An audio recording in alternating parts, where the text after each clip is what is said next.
How to make a bit.ly link to your YouTube channel.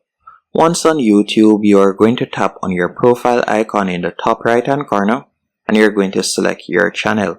Once on your channel page, as you can see right here, I want you to just copy your channel URL. Then you're going to open a new tab and you're going to go onto bitly.com.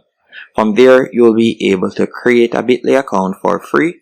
And you're going to tap on links from the left hand menu option. And you're going to tap on create new. Then you'll tap on shorten link.